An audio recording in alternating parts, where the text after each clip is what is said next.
Assalamualaikum warahmatullahi wabarakatuh. Waalaikumsalam warahmatullahi wabarakatuh.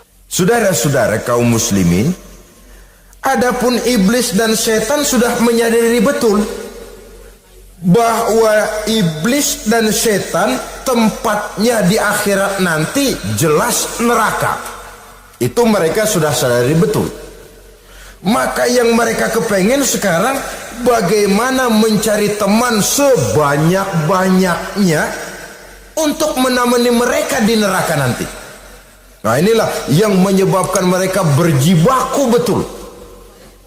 Bahkan ada satu riwayat itu, ada waktu-waktu tertentu di mana para setan ini laporan kepada iblis. Kalau ada yang laporan gagal, bukan main marahnya si iblis ini selaku komandan. Kata setan, "Pak, saya gagal menggoda si fulan karena imannya kuat." "Goblok kamu. Dengan apa kamu goda dia?" "Dengan kedudukan." "Dia tidak mau. Tempuh dengan jalan lain, barangkali dengan harta. Kalau dengan harta tidak bisa, barangkali dengan wanita. Kalau dengan wanita tidak bisa, tempuh segala macam cara." Dan mereka yang laporannya enak, artinya berhasil menggoda banyak orang-orang beriman, itu kondisinya naik. Bahkan mendapat semacam piagam penghargaan sebagai kadar militan daripada iblis. Nah, mereka berusaha dengan segala macam cara mengumpulkan teman sebanyak-banyaknya. Kalau mereka sendiri sudah tahu, pasti sadar nasib saya di akhirat nanti pasti masuk neraka, diazab dan disiksa oleh Allah. Cuma saya begini ini lantaran ulahnya Nabi Adam dulu. Maka anak-anak cucu Nabi Adam harus menjadi teman-teman saya sebanyak-banyaknya guna menemani saya di dalam neraka. Oleh karena itu, pada kesempatan pertemuan saat ini kita akan membicarakan siapa sih teman-teman setan itu. Diriwayatkan dari Wahab bin Munabbih bahwa pada satu hari iblis diperintahkan oleh Allah untuk datang kepada baginda Rasulullah sallallahu alaihi wasallam dan menjawab segala pertanyaan yang diajukan oleh baginda Nabi. Datang iblis dalam bentuk orang tua pakai tongkat. Jadi iblis itu bisa malih warna. Dia termasuk jenis makhluk halus toh, seperti halnya jin dan malaikat. Itu bisa malih warna sesuai dengan yang mereka kehendaki. Ketika datang, baginda Nabi bertanya, "Man anta?" "Siapa kamu?" Dia jawab, "Ana iblis." "Saya iblis." "Jujur." "Limadza ji'ta?" "Mau apa kamu datang kemari?" kata baginda Nabi. Dijawab oleh iblis, "Innallaha amaroni an atika wa ujibaka an kulli ma sa'altani." Allah memerintahkan saya untuk datang kepadamu dan menjawab segala pertanyaan yang engkau ajukan kepada saya.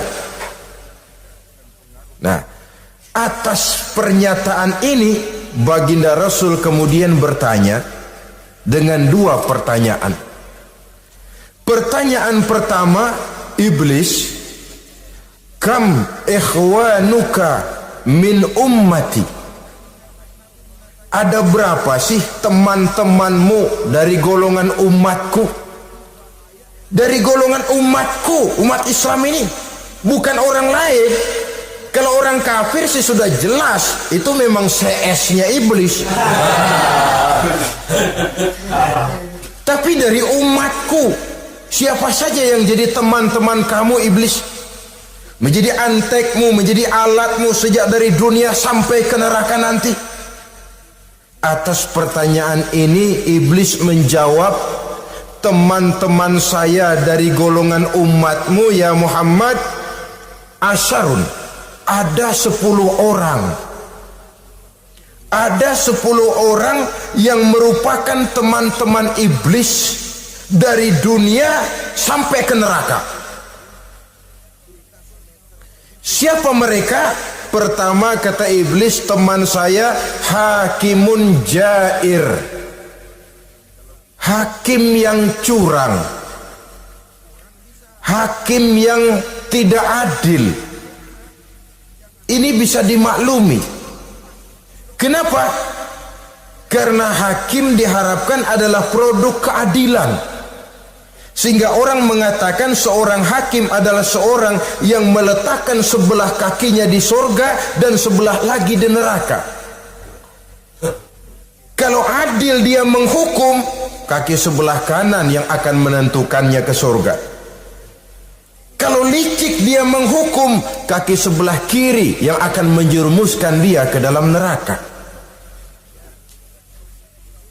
Saudara-saudara kaum muslimin rahimakumullah, sesungguhnya dalam kehidupan kurangnya sandang pangan bukan satunya sebab yang membuat orang menderita.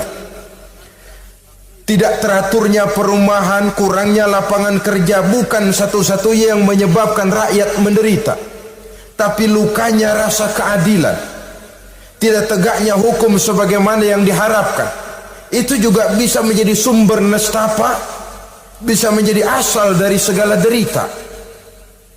Oleh karena itu, hakim yang tidak adil, hakim yang curang, yang menghukum tidak berdasarkan hukum, tapi berdasarkan kepentingan, berdasarkan pesan sponsor, hukum bisa dibeli, ada istilah mafia peradilan. Hakim-hakim macam ini yang akan menjadi teman-teman iblis. Dan tiap kali palu akan diketuk, iblis sudah bukan main sibuknya. Kekuasaan di tanganmu, hijau katamu, hijau yang akan berlaku, merah kau ketok, merah yang akan jadi keputusan. Orang lain tidak tahu ini kesempatan untuk jadi kaya, ini kesempatan untuk naik pangkat. Manipulir hukum tidak ada yang tahu karena orang banyak yang awam dengan hukum. Saudara-saudara kaum muslimin, kalau hukum sudah bisa dibeli, atau kalau hukum cuma untuk orang-orang kecil saja, ada kelompok-kelompok yang kebal hukum, maka akan timbullah kiamat di masyarakat, di mana yang kuat makin kuat, yang lemah selalu menjadi mangsa.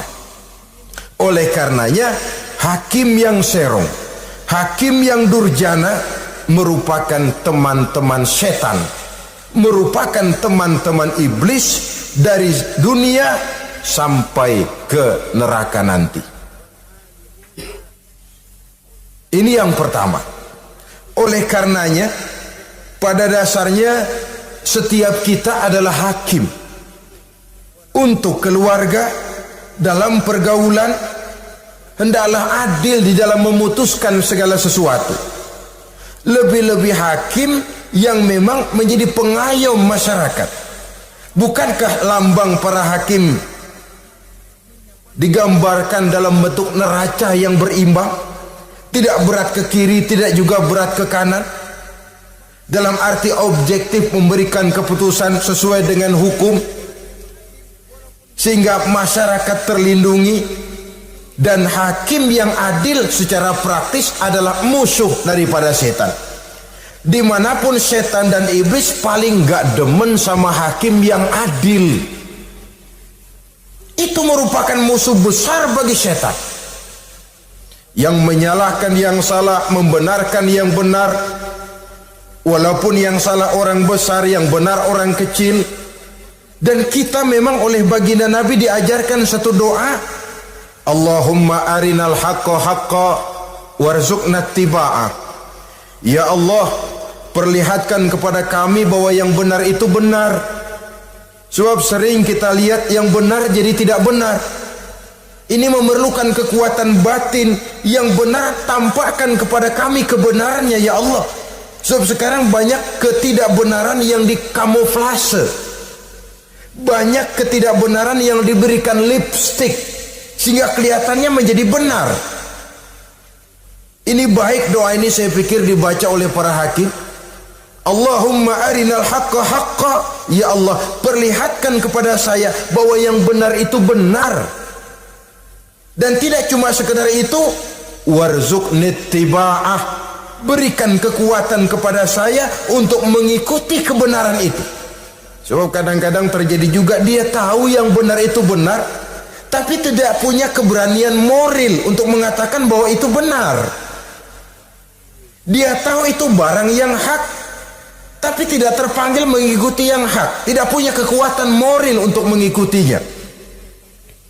Lalu doa ini pun disambung, wa arinal batila batilan warzuqna ijtinabah. Wahai Allah, perlihatkan kepada kami bahwa yang batil adalah batil, bahwa yang salah adalah salah, bahwa yang munkar adalah munkar. Berikan kepada kami kekuatan untuk menjauhi yang munkar, yang batil, yang zalim. Saudara-saudara kaum muslimin rahimakumullah, kita sering mencaci kaum pelacur sebagai sampah masyarakat. Tapi sadarkah kita bahwa pelacuran di bidang hukum, pelacuran di bidang intelektual, kadang-kadang pelacuran di bidang agama, dalam arti menjual ayat untuk membela yang salah dan menekan yang benar, ini juga tidak kalah bahayanya dengan prostitusi, pelacur-pelacur yang kita anggap sebagai sampah daripada kehidupan masyarakat itu. Oleh karenanya, maka hakim yang adil merupakan musuh utama daripada iblis dan setan. Mereka akan sibuk sekali kalau seorang hakim sudah berketetapan untuk melahirkan keputusan hukum yang seadil-adilnya. Ini yang pertama, teman setan adalah hakim yang nyeleweng, yang tidak adil. Yang kedua, teman saya, kata iblis, ghaniyun mutakabbir, orang kaya yang sombong. Orang kaya sombong itu teman setan. Orang miskin sombong itu lebih teman lagi tuh. Sebab ini sudah kelewatan.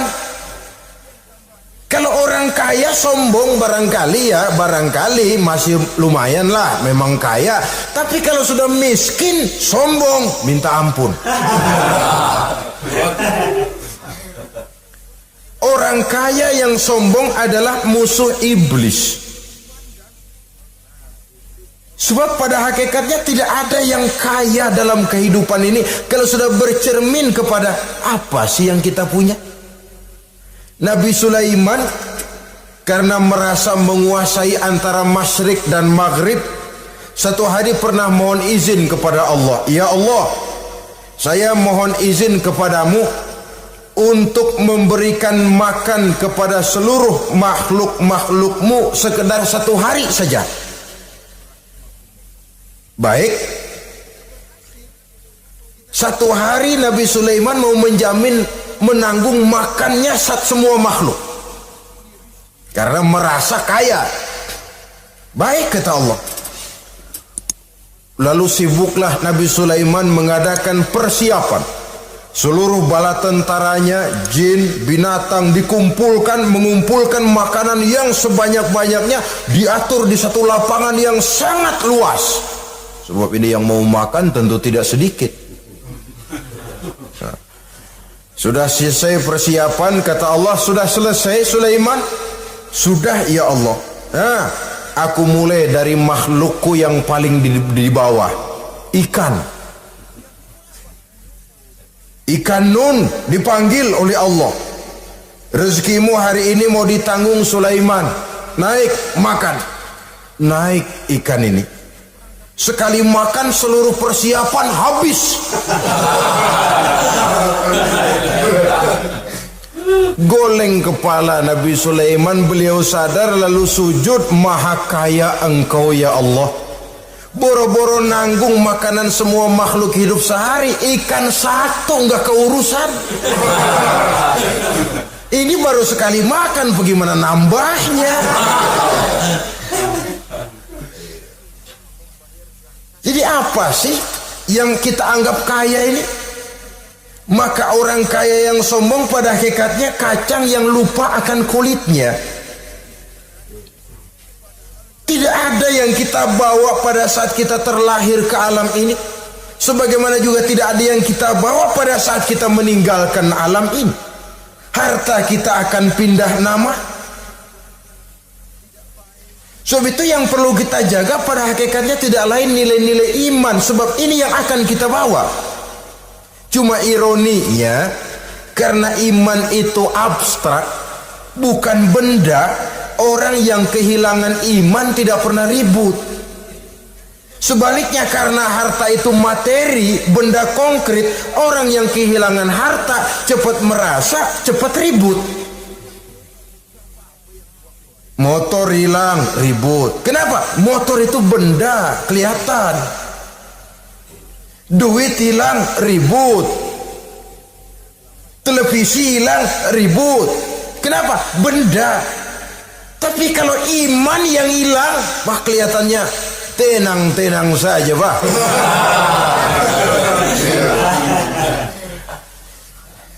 Padahal ini usaha iblis, bagaimana orang kehilangan iman, menjadi kafir, masuk grup dia untuk menemani dia di dalam neraka nanti. Dia gelincirkan iman kita, dan kita sering tanpa terasa telah mengalami pergeseran nilai-nilai iman, kalau tidak tergusur sama sekali.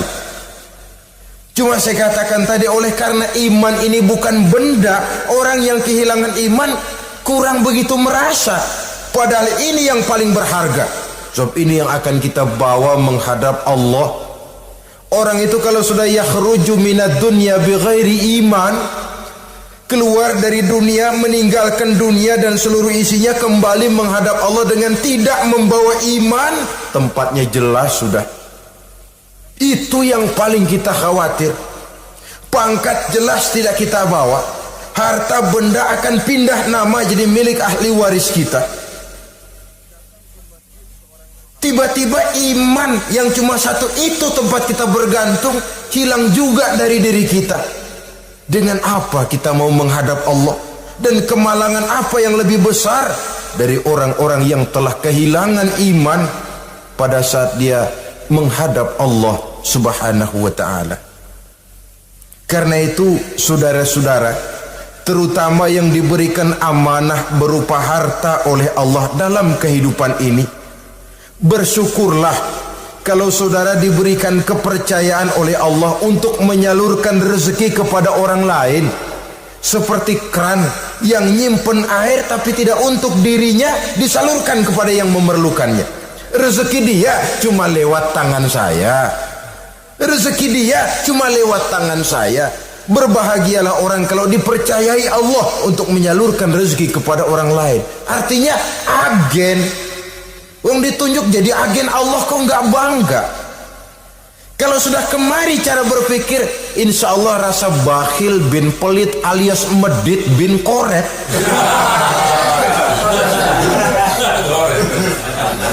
Itu insya Allah nggak ada. Kan kadang kita berpikir, yang nyari duit gue setengah mati, lu datang-datang mau minta aja pala lu. Kan itu toh kadang-kadang cara kita berpikir. Ya boleh jadi lalu terasa berat. Tapi kalau kembali kepada kesadaran, barangkali alhamdulillah rezeki dia cuma lewat tangan saya. Kalau saya nggak ngasih dia, barangkali nggak semudah ini saya dapat rezeki. Allah mudahkan rezeki saya karena saya sering membantu orang-orang yang memang memerlukannya. Andai kata saya nggak membantu mereka, belum tentu rezeki selancar ini. Tidak lalu enak aja, peras keringat gua banting tulang, pergi pagi pulang sore, lu datang-datang nada aja. Berbahagialah orang jikalau sekali lagi dia dijadikan agen oleh Allah untuk menyalurkan rezeki kepada mereka yang memang memerlukannya. Kalau tidak ke arah itu kita berpikir, yang timbul bakhil. Bakhil lalu bermegah-megah dengan hartanya, timbul kesombongan. Senang lihat orang susah, lalu dia sendiri dengan hartanya cuma to show only, pameran. Lewat di kampung, senang kalau orang melotot, lihat mobilnya yang serba mengkilap, sepatunya yang serba mahal.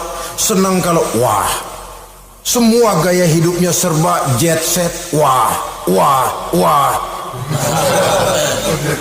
Senang betul kalau ngelihat orang sudah serba bengong lihat keadaan dia. Timbul takaburnya, sombongnya, ngenyek kepada yang lain. Maka orang kaya yang sombong, teman iblis, teman setan. Setan senang betul. Sebaliknya secara praktis, orang kaya yang rendah hati adalah musuh iblis. Saudara-saudara kaum muslimin rahimakumullah, lain memang. Kalau kita diberikan ilmu di akhirat nanti, pertanyaan cuma satu, ilmumu kau amalkan untuk apa? Kalau kita diberikan umur panjang, pertanyaan akhirat satu saja, umurmu kau habiskan di mana? Tapi kalau sudah harta diberikan kepada kita, pertanyaan akhirat dua, min aina iktasabahu wa fima anfaqahu. Hartamu kau dapat dari mana, kau belanjakan kemana? Depan belakang ditanya. Yang ketiga, teman iblis itu tajirun khain, pedagang yang berkhianat, baik kepada sesama teman pedagangnya karena ingin lebih maju dari yang lain. Terjadi persaingan yang tidak sehat di berbagai bidang bisnis, ataupun kepada para pembelinya dengan mengatakan barang yang baik adalah barang yang tidak baik menjadi baik. Sebab pada dasarnya apabila kaum pengusaha sudah berkhianat, akan timbul kegoncangan ekonomi. Dan kegoncangan ekonomi dampaknya adalah melahirkan kelas-kelas kemiskinan. Kemiskinan merupakan satu perangkap iblis. Biasanya orang kalau udah melarat udah dekat banget sama kafir. Ya, kalau tidak dilatar belakangi oleh nilai iman yang kuat, udah melarat udah dekat benar dah sama kafir.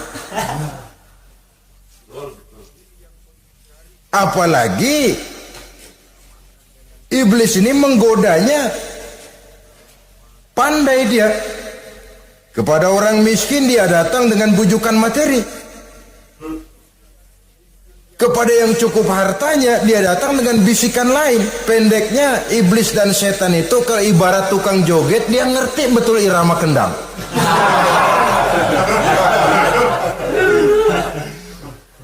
Di mana kelemahan orang itu dia selidiki, dia pelajari, dari arah situ dia masuk. Dan secara strategi perang, iblis dan setan ini posisinya memang lebih menguntungkan daripada kita. Kenapa? Dia melihat kita, kita mah nggak lihat dia. Dia bisa pelajari kebiasaan dan kecenderungan kita. Kita nggak tahu kadang-kadang kelemahan kita. Dari arah itu dia masuk. Posisi dan strateginya lebih menguntungkan daripada kita. Saudara-saudara kaum muslimin rahimakumullah, bila ekonomi sudah goncang, terjadi penimbunan barang, terjadi spekulasi harga, timbullah kegoncangan sosial. Dan dikala itu setan dan iblis pesta. Dia merasa perangkapnya berhasil. Persaingan-persaingan yang tidak jujur, yang pada dasarnya akhirnya bukan cuma merusak sistem ekonomi, tapi juga mempengaruhi hasil kerjaan. Dalam tender-tender usaha-usaha besar misalnya, oleh karena mengajar supaya dia yang mendapat proyek, dia tidak segan sogok sini, suap sana, semir sana, usap sini. Tinggal untungnya sedikit dan dia harus dapat untung besar.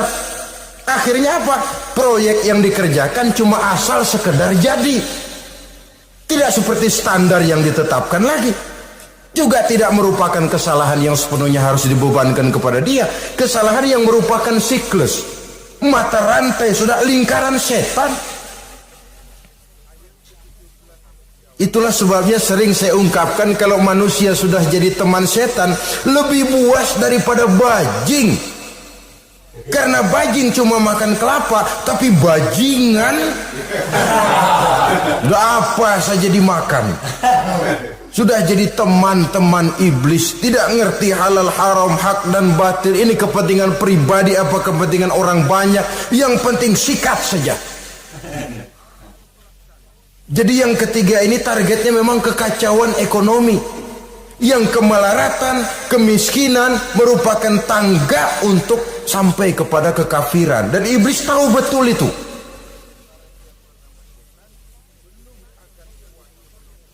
Lain misalnya contoh yang diberikan oleh Rasul kan pernah dagang di kala remaja itu, membawa dagangannya Siti Khadijah, kain. Beliau dagang kain. Berapa kain ini? Oh, kalau ini saya ambil dari Ibu Khadijah 25 rupiah. Saudara mau beli saya berapa terserah, asal saya ada untungnya. Dan kalau modalnya 25, betul-betul beliau bilang 25. Jujur. Kita kan enggak, udah bohong campur sumpah lagi.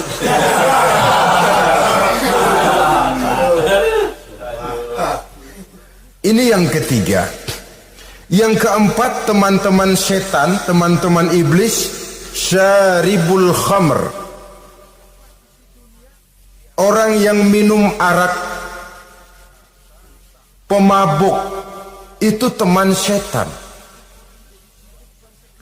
Bahkan divonis tidak beriman orang yang pada saat meninggal dunia di dalam perutnya itu masih ada khamr. Tidak beriman divonis. Jadi dalam satu pesta di mana disediakan minuman-minuman keras, iblis itu sudah masang perangkap. Dan bila minuman itu dihampiri orang, dia mulai senang, wajahnya berseri-seri. Kalau minuman dituang ke gelas, dia tepuk tangan. Bila minuman mulai mengalir ke tenggorokan, dia jijimprakan iblis. Girang bukan main.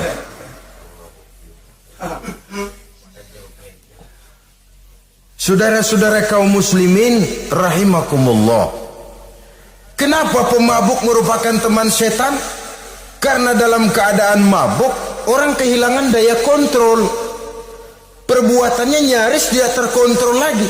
Tidak ada rahasia, tidak ada harga diri, tidak ada sifat memelihara, dan itu ciri-ciri daripada iblis. Syaribul khamr, orang yang suka meminum minuman keras. Itulah sebabnya memang dalam hidup ini kita harus punya filter. Allah selalu menghendaki yang terbaik dan memilihkan yang terbaik untuk kita. Kalau sudah itu minuman yang baik kata Allah, itulah memang yang baik untuk kita. Kalau itu dilarang oleh Allah, itulah memang yang tidak baik untuk kita. Jadi kalau sudah qat'i dalilnya, nggak usah buang energi menyelidiki apa manfaatnya. Kalau sudah qat'i dilarang, nggak usah buang energi menyelidiki apa bahayanya khamr. Allah tidak akan melarang sesuatu yang mengandung manfaat. Yang dilarang Allah tentu yang membawa mudarat dan bahaya di dalam kehidupan. Bukankah sekarang ini minuman keras sudah merupakan penghias pesta? Merupakan kebanggaan di kalangan remaja? Termasuk dalam kata khamr ini ya morfin, ganja, narkotik, dan yang sejenis dengan itu. Orang sudah merasa bangga kalau sudah fly to the sky, membumbung ke angkasa, katanya dunia ini luas, lupa segala macam persoalan. Tapi sampai kapan? Sampai kapan orang merasa membumbung? Sampai kapan orang merasa bisa meninggalkan segala persoalan? sampai mabuknya selesai. Ya kalau gitu mabuk aja terus. Lalu apa artinya kehidupan ini? Mabuk kan gak ngerugiin orang lain. Kalau saya nyolong kan ngerugiin orang lain. Kalau saya korupsi ngerugiin orang lain. Kalau saya zina jelas ada orang lain yang dirugikan. Tapi minum khamar, siapa yang rugi? Uang saya. Saya beli dengan uang saya, yang minum pun saya. Siapa yang rugi? Saudara, ini pemikiran sepihak namanya. Pertama jelas merugikan diri sendiri. Kesehatan terganggu, pertumbuhan IQ, ya, daya pikir jadi jumud bin beku. Tidak ada idealisme ke arah depan. Yang ada ya, yang dipikirkan ya yang di depan hidungnya saja. Dan konon itu pada mulanya memang orang kan sifatnya cuma ingin tahu, nyobain, ketagihan. Ya kalau orang tuanya masuk golongan have, mampu. Kalau orang tuanya termasuk ekonomi lemah, sedangkan kecanduan hal yang tidak bisa ditangguhkan. Orang yang sudah kecanduan minuman keras, sekali dia tidak minum, sudah bukan main rasanya. Orang yang sudah biasa minum ganja, morfin, narkotik, satu kali dia tidak bertemu itu, sudah nggak keruan rasa. Orang tuanya tidak mampu, kenapa lalu nggak ngelamun yang negatif? Ya kalau dia keluarga have, orang tuanya masih ngelarang, dia bisa jual hal lain di rumahnya yang ada harganya. Tip dek kah itu, video kah itu, mobil kah digade dulu. Kalau di kampung anak-anak muda yang menengah ke bawah, kenapa enggak ayam orang disamber?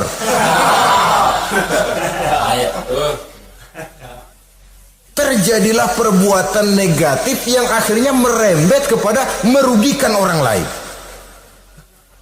Hakikatnya zohirnya memang pada mulanya hanya merugikan diri sendiri, tapi lambat laun akan merembet juga kepada merugikan orang lain. Oleh karena itu pantas kalau dalam perjalanan Mi'raj begitu hendak start dari Masjidil Aqsa menghadap Allah, kepada baginda Nabi disodorkan 2 gelas minuman, segelas susu dan segelas arak. Muhammad, kau ambil salah satu minuman itu, kau minum. Mantap. Nabi mengambil gelas yang isinya susu lalu beliau minum. Selesai minum kata Jibril, "Shaddaqta ya Muhammad, laqad asabtal haq." Kamu benar Muhammad, pilihanmu tepat. Kenapa? Untung saja susu yang kamu minum. Kalau arak yang kamu ambil, kamu pilih dan kamu minum, pasti umatmu bakal pada jadi umat teler semua nanti. Wong Nabi milih susu saja umatnya masih banyak yang teler. Apalagi kalau beliau memilih khamr waktu itu. Tapi ini sekedar simbol bahwa begitulah kita dalam hidup. Saudara, kalau di depan kita ditaruh segelas jamu, segelas sirup, kira-kira pilih mana? Jamu. Sirup apa jamu? Jamu. Orang yang berpikir panjang ke depan, dia bakal pilih jamu. Memang pahit, getir, nggak enak, tapi besok pagi badan enteng, kerja semangat, berpikir cerdas, gairah ada. Orang yang pikirannya pendek, ngapain jamu getir nih, sirup nih, manis ini. Dia minum, bukan main manisnya, besok pagi bibir pada jontor. Begitulah dalam kehidupan ini. Maka hendaknya kita berusaha dengan sekuat kemampuan untuk menghindarkan diri dari minuman keras dan pengaruh-pengaruhnya. Yang kelima, teman iblis itu al-qattat, tukang-tukang fitnah. Itu suling iblis itu, trompet setan. Sebab apa? Benar kalau Quran mengatakan, Nabi mengatakan al-fitnatu asyaddu minal qatli. Fitnah lebih bahaya dari pembunuhan. Sebab apa? Pembunuhan membunuh orang secara langsung. Fitnah membunuh orang pelan-pelan. Kalau mati mau mendingan cepat daripada pelan-pelan. Pelan-pelan mati, cepat mati enakan cepat, nggak ngerasain sakit. Fitnah membunuh orang pelan-pelan. Nama baik orang hancur, dicoreng-moreng di tengah masyarakat. Maka tukang-tukang fitnah, teman-teman setan dari dunia sampai ke neraka nanti. Karena fitnah lebih bahaya daripada pembunuhan. Mengada-ada yang tidak ada diada-adakan, fitnah. Melebih-lebih, berita semeter jadi 3 meter, yang 2 meter. Ya kalau positif, kalau negatif, fitnah. Memang orang bilang kalau kita nitip duit jangan harap lebih, kurang bisa. Tapi kalau nitip omongan jangan harap kurang, pas saja sudah untung itu. Biasanya lebih, namanya omongan. 1 meter jadi 2 meter, 2 meter jadi 3 meter. Itu sifat dari yang namanya omongan. Kita kirim uang, udah gak bakalan lebih dah. Ini nitip uang sama saya 50.000, tambahin 10.000, langka yang berpikir begitu. Kurang malah bisa. Enak aja nitip, gua kan kemarin pakai ongkos. Itu mah transport misalnya. Tapi kalau sudah nitip omongan, pas saja sudah untung loh. Biasanya malah lebih. Fitnah pernah melanda Nabi Zakaria. Fitnah pernah melanda Habil dan Qabil. Fitnah pernah melanda Nabi Ibrahim. Fitnah bahkan pernah melanda kehidupan baginda Rasulullah sallallahu alaihi wasallam. Dalam peristiwa yang lazim kita kenal dengan hadisul ifki, bagaimana gosip pun sempat mengguncang rumah tangga kehidupan baginda Nabi. Sehingga pantas kalau beliau sendiri mengatakan al-fitnatu asyaddu minal qatli. Fitnah itu lebih bahaya daripada pembunuhan, karena fitnah membunuh orang secara pelan-pelan. Saudara-saudara kaum muslimin rahimakumullah, lidah tidak bertulang. Sohirul jirmi azimul jurmi, kecil bentuknya tapi besar akibatnya. Kalau kita luka karena silet 2-3 hari boleh sembuh, tapi luka karena lidah seumur hidup kita ingat. Asal lihat orangnya ingat, nih dia nih yang ngomong kagak enak banget, gua tandain dah.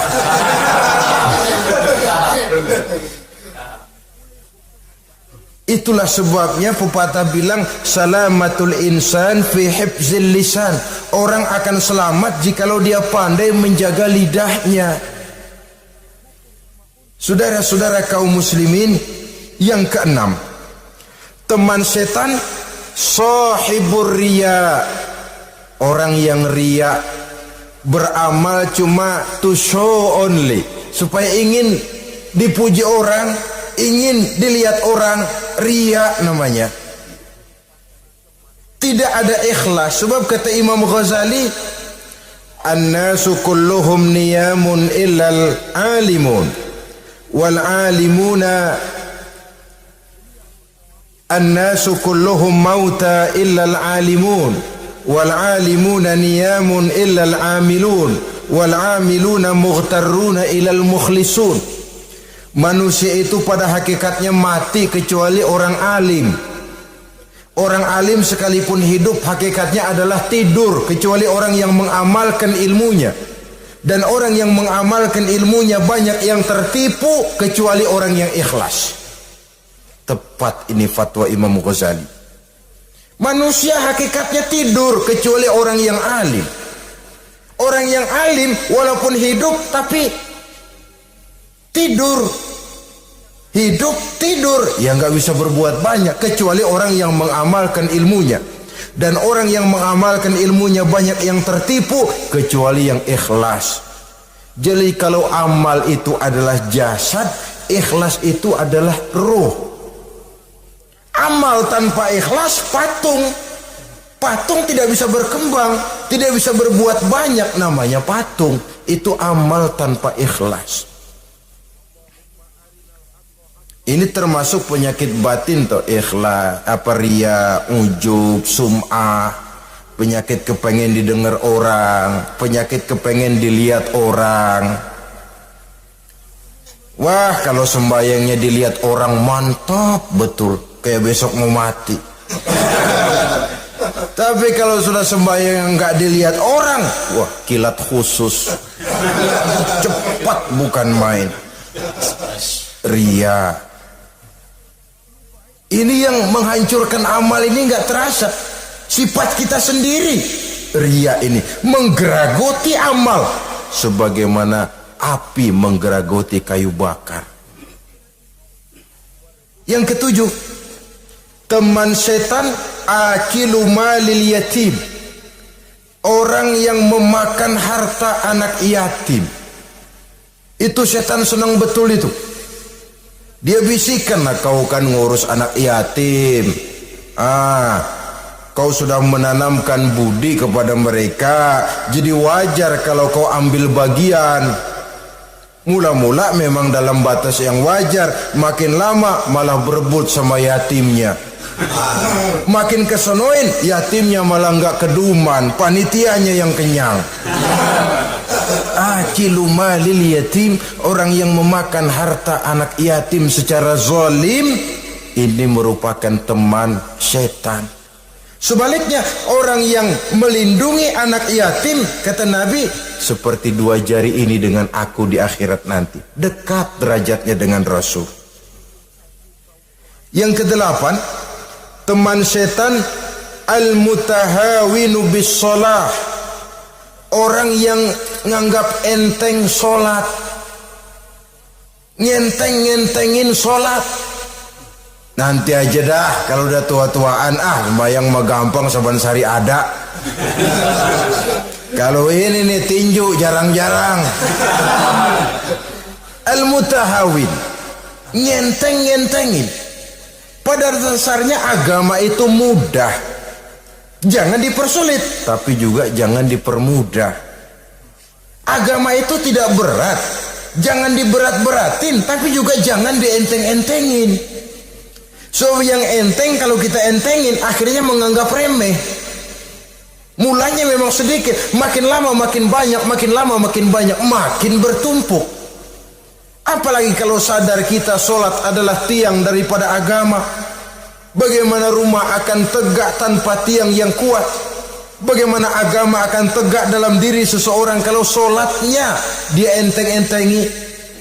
Jangankan yang sunnah, yang wajib saja. Kadang-kadang tutup lubang gali lubang, padahal itu merupakan tiang pokok. Rumah itu untuk kuat harus ada tiang-tiang tambahan. Tiang tambahan ini ya nawafil, ya rawatib, solat-solat sunnah itu untuk menjaga stabilitas temperatur batin kita kepada Allah. Al-mutahawinu bis shalah. Jadi kalau sudah masuk waktu beduk misalnya berbunyi, azan berkumandang, iblis mulai menyebar bala tentaranya. Pasukan siap.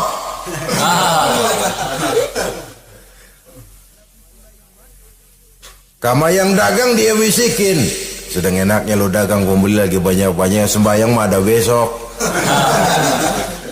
Sama yang kerja, jangan ditinggal ini kerjaan, tanggung, sembahyang masih ada besok.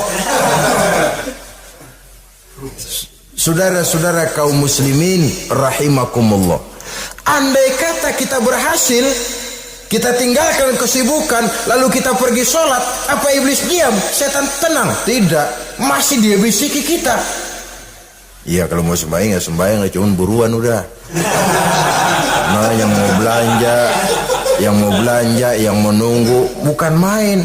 Sampai rukuk kita tidak sempurna, bacaan kita semrawut, sujud kita tidak lengkap, sholat juga, tapi disitulah masuk iblis. Atau kalau itu kita berhasil cegah, rukuk tertib, ada tumakninah, sujud bagus, iblis masuk lagi. Wah, memang sembahyang kamu mantap, orang lain gak ada yang sembahyang kayak kamu. Yang timbul apa? Ujub, sombong kepada diri sendiri. Begitu rapi sembahyang, lo ya pada kagak sembahyang, apaan lo? Gua nih Itu sudah perangkap iblis.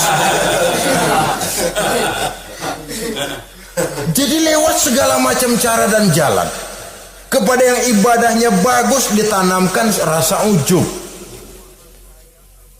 kepada yang mau berusaha bagus ditanamkan sifat was-was, buru-buru. Saudara-saudara kaum muslimin, ini yang ke-8. Yang ke-9, mani'uz zakah. Orang yang enggan membayar zakat itu teman setan. Gak ada urusan sama zakat. Sayang-sayang harta dizakatin. Saudara-saudara, padahal zakat itu kata Nabi, zakku amwalakum biz zakat. Bersihkan hartamu dengan zakat. Jadi barangkali bercampur harta itu dengan sedikit yang tidak baik, bercampur dengan yang kotor. Zakat itu membersihkan yang lain. Kita misalnya dalam satu kelas punya murid 40 orang, 42 orang, ada 2 orang yang bandel, nggak ketulungan. Sudah segala macam cara kita perbaiki, nggak juga berhasil.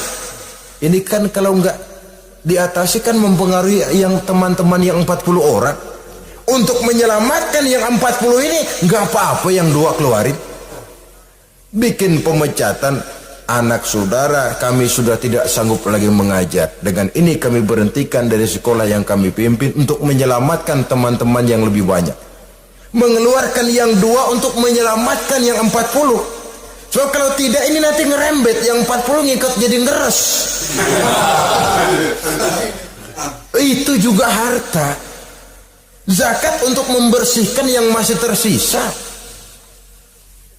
Yang terakhir, yang ke-10, teman setan, musuh, teman iblis, man yutilul amal. Orang yang terlalu panjang angan-angan, penghitung bintang di langit, yang hidup cuma ngitung jikalau. Wiridannya cuma jikalau.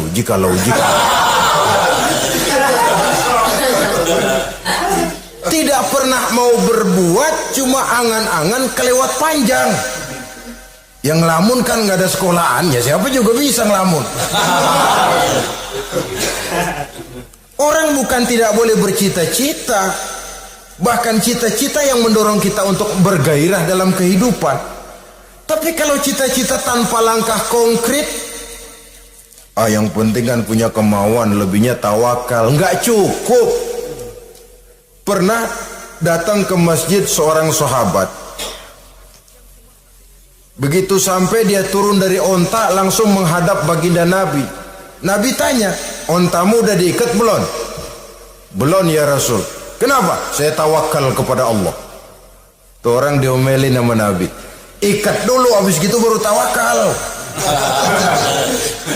Betul toh. Ikat dulu tuh onta, lebihnya baru tawakal. Kalau udah diikat masih lari juga, itu tawakal. Lah belum diikat udah tawakal. Orang yang terlalu panjang angan-angan, yang akhirnya kalau tidak merusak cara berpikirnya, akan mendorong dia kepada perbuatan yang negatif untuk mewujudkan angan-angannya itu. Macam misalnya ya, pakaian kepengen bagus, harta mau banyak, usaha ogah, kerja capek sedikit tidak mau, kepengen seperti orang-orang, lalu ngelamun. Kalau tidak jadi gila, yang merusak perbuatannya. Kan berapa banyak orang yang kepengen kaya gagal lalu jadi sableng. Kertas koran ditumpukin, dikantongin, dia kira gepokan duit. Hawanya duit udah banyak aja. Tulul amal, terlalu panjang angan-angan. Nah, saudara-saudara, kalau kita sudah tahu itulah teman-teman setan, teman-teman iblis, mari kita berusaha jangan termasuk salah satu di antara 10 orang yang menjadi teman-teman iblis ini. Lalu cara untuk mengatasinya bagaimana? Imam Al-Ghazali rahimahullah memberikan tuntunan. Pertama, untuk mengatasi perangkap setan, jangan sampai kita termasuk salah satu teman setan, zikrullah. Banyak ingat kepada Allah. Sebab Nabi bersabda, inna zikrallahi ta'ala fi janbi syaitan kal akillati fi janbi ibni Adam. Sesungguhnya zikrullah, zikir kepada Allah itu dapat menyakiti setan sebagaimana penyakit menyakiti lambung anak Adam. Jadi setan itu akan kurus kalau kita hantam pakai zikrullah. Setan tidak berdaya, lemah kalau kita hantam pakai zikrullah. Ingat Allah, selalu merasakan kehadiran Allah dekat dalam hidup. Itu senjata pertama. Dengan zikrullah, setan kurus. Kalau udah kurus, ya lemas, nggak berdaya ngadepin kita.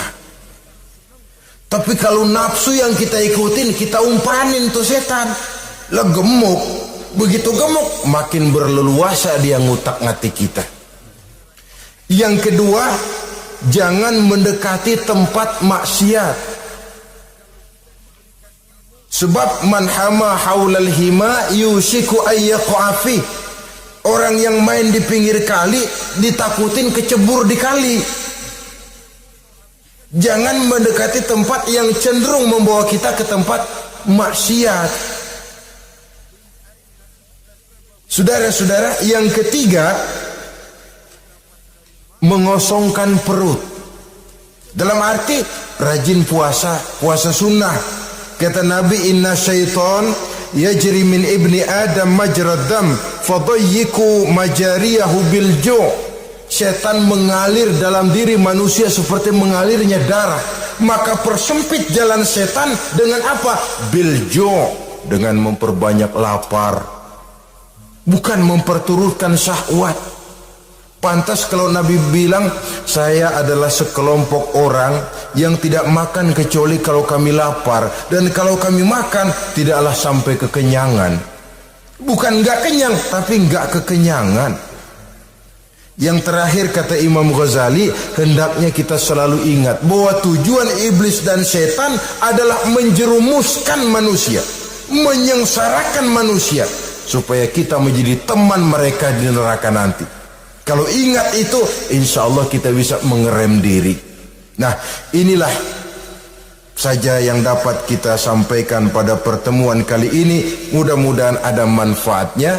Terima kasih dan mohon maaf. Usikum wa nafsi bitaqwallah. Wassalamualaikum warahmatullahi wabarakatuh.